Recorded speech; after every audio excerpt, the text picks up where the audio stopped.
నందిని మసాలాకి స్వాగతం.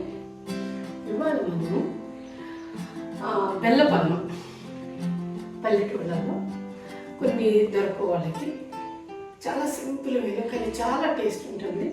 లేదా పాలబువ్వ బెల్లపన్నము సింపుల్ వేలో ఏదైతే అది కానీ చాలా అంటే చాలా బాగుంటుంది. ఒక్కసారి అన్నీ పెట్టేసామంటే ఒక 4-5 విజిల్స్ వచ్చాయంటే హ్యాపీగా తీసుకోవచ్చు.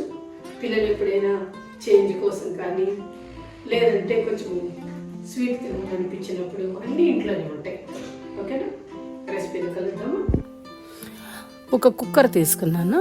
కుక్కర్ అయితే ఒక 2-3 విజిల్స్ వస్తే ఈజీగా అయిపోద్ది. 1 కప్పు రైస్కి 1 కప్పు కందిపప్పు ఒక్కటే వేసాను.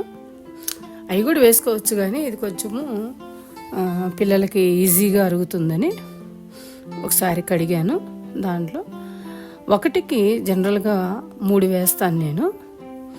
సో పాలు నీళ్లు కలిపి, మరీ ఒట్టి పాలు అయితే అరగదు కూడా, అంతే. దాంట్లో కొంచెము నెయ్యి వేసుకొని ఒక 3-4 విజిల్స్ వచ్చిన తర్వాత ఆరిన తర్వాత తీసి, అసలు ఇక దీనిలో ఏం చేయక్కర్లేదు, స్పూన్ పెట్టకుండా అక్కర్లేదు అనమాట, ఊరికే కరిగిపోద్ది.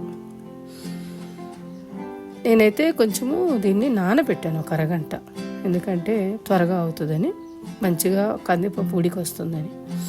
తురిమిన బెల్లం వేసాను. ఆ బెల్లం కూడా లోపల పెట్టి ఆ వేడి అన్నం కప్పేస్తే ఉరికే కరిగిపోద్ది. మీకు ఈ స్టేజ్లో ఒకవేళ ఇంకా కొంచెం పల్చగా కావాలంటే కొంచెం పాలు కానీ నీళ్లు కానీ యాడ్ చేసుకోవచ్చు. స్వీట్కి ఎంత నెయ్యి వేస్తే అంత అందం ఆనందం. దాంట్లో కొంచెం ఇలాచీ పొడి. నేను దీంట్లో ఏంటంటే నెయ్యితోనే పచ్చి కొబ్బరిని ఒకే సైజులో కట్ చేసుకున్నా. ఇది బాగుంటుంది, తింటుంటే చాలా బాగా మంచి ఫీల్ అనిపిస్తుంది.